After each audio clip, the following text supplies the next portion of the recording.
All right, let's dive in.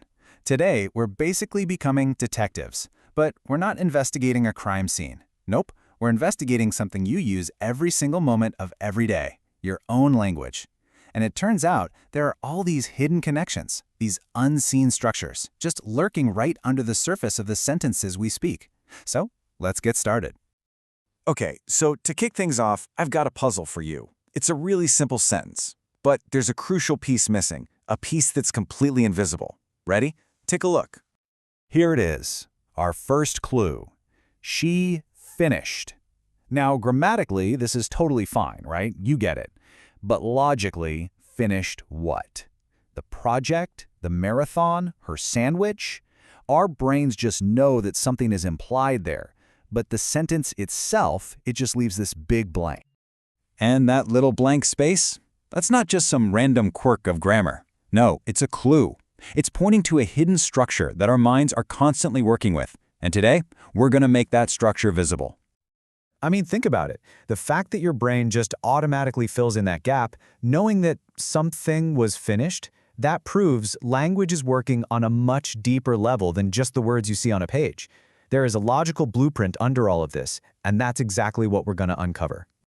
So, this mysterious missing piece we're hunting down, it's time to give it a name. This little ghost in our linguistic machine, it actually has an official title in the world of linguistics. And here it is, the implicit argument. It's a part of the sentence's logical structure that's totally essential for the meaning. But for whatever reason, maybe context or just being efficient, we just leave it out. It's understood, not explicitly stated. So, what does it actually do? Well, the implicit argument adds crucial detail to the main event, in our case, the act of finishing. You can think of it like a puzzle piece. It has a very specific shape, and it can only fit into a very specific kind of slot in the sentence's logic. Now you might be wondering, how in the world do you find something that's literally invisible? Well, lucky for us, linguist detectives have this very special toolkit designed for exactly this kind of investigation. And this amazing toolkit comes from a field with a pretty big name, proof-theoretic semantics. But don't let the name scare you off. The core idea behind it is actually incredibly cool and makes a lot of sense. So what's inside this toolkit? Well, we get a few key instruments. There's a special kind of grammar that works like a set of logical rules. And there are methods to categorize every single word, from basic nouns to even those really tricky words like every or some, so we can see exactly what its job is. Okay, so here's the absolute key idea. Proof-theoretic semantics says a word's meaning doesn't come from what it points to in the real world. Instead, meaning comes from how we use it, its role in logical arguments. A word's meaning is its function. It's the job it does in a sentence. And this is where it gets really interesting, when you see how it stacks up against the other big theory. The other one, model theoretic semantics, says the word apple means, well, that actual red fruit you can hold in your hand. But proof-theoretic semantics says apple means something that's a noun, that you can eat, that grows on a tree. It's defined by its role.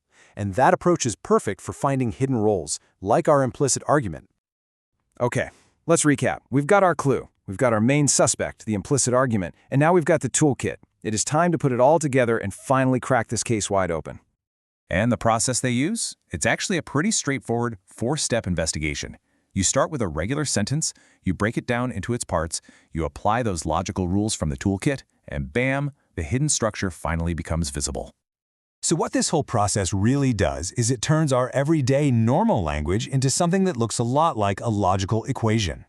Every single word has a function, and every function needs an argument, an input. The verb finished has a function that absolutely requires an input, the thing being finished. And here it is, the payoff.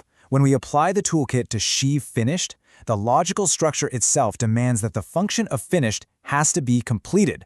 The analysis makes that implicit argument totally visible. It was there the whole time, just hiding in plain sight. She finished something, like the task. Case closed. Okay, so we found it. We found the hidden argument. That's a cool little linguistic puzzle, for sure. But so what? What's the bigger picture here? Why does any of this stuff actually matter? Well, because this goes so much deeper than just one little sentence. This is about pulling back the curtain on the fundamental architecture of how we think and communicate. It shows us that our language is built on this incredibly deep, logical foundation that we are tapping into every single second without even knowing it. So, let's boil it all down. What did we uncover today? First, that our language is built on a hidden logical blueprint. Second, that formal logic isn't just for, stuffy academic papers. It's literally the operating system our brains are running. And finally, your mind is a supercomputer, constantly solving these little linguistic puzzles to create meaning, and you don't even notice. And get this whole idea isn't just locked up inside of linguistics. As this quote points out, the idea of types, those logical categories we were talking about, is a core concept that connects language to logic, to math, and even to computer programming.